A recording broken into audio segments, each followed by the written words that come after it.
एक बात जरूर कहूँगा कि आज जितने वक्ताओं की मैंने बातों को सुना, मुझे ऐसा लगा कि हिंदुस्तान का इतिहास 11वीं शताब्दी से शुरू होकर 1947 पे आके ख़त्म हो जाता है। उसके अलावा हिंदुस्तान का कोई इतिहास है ही नहीं। और यह ऐसा इसलिए है क्योंकि हिंदुस्तान को धर्म की नज़र से देखने की कोशिश की जा रही है, उसके आधार पर राजनीतिक रोटियां सेकी जा रही। हिंदुस्तान का इतिहास 5000 साल बल्कि उससे पुराना इतिहास है। आज ज़रूरत इस बात की है कि हमारे देश के विद्यार्थियों को बताने की ज़रूरत है कि इस देश के अंदर दलितों के साथ किस तरीके का व्यवहार किया गया, उनको क्यों, उनके बारे में चर्चा क्यों नहीं होती है, छुआछूत क्यों था, वो कौन समाज था जो छुआछूत कर रहा था, वो कौन समाज था जो दलितों को दलित मान रहा था, वो कौन समाज था, उनके प्रति कौन लोग प्रायश्चित करने के लिए तैयार हैं और ओपनली कहने के लिए तैयार हैं कि हाँ, हमारे समाज ने दलितों को इंसान नहीं समझा।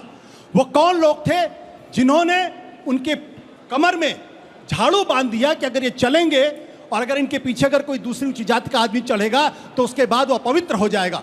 वो कौन लोग थे जिन्होंने गले में लोटा बांध दिया था और ये कहा था कि अगर थूकेगा तो जरूर अपवित्र हो जाएगी जमीन। तो इसके बारे में चर्चा नहीं होती, आपको कभी पढ़ाया नहीं जाता, आपको भगवाकरण के नाम पे, तमाम चीजों के नाम पे किया जाता है।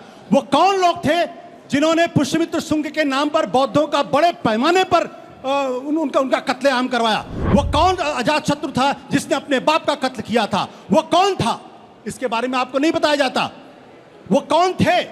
बाबा साहब अंबेडकर के बारे में क्यों नहीं बात की जाती? बाबा साहब अंबेडकर के बारे में, उनके इतिहास के बारे में क्यों नहीं बात की जाती? उनको क्यों बड़ौदा में जब वो गए डिफेंस सेक्रेटरी बनकर तो उनके बाद उनको घर से बाहर क्यों निकाला गया? उनका सामान क्यों बाहर फेंका गया? क्योंकि आज इतिहास पर एक खास समाज, एक खास तबके का कब्जा है जो दलितों और पिछड़ों के बारे में सोचना नहीं चाहता।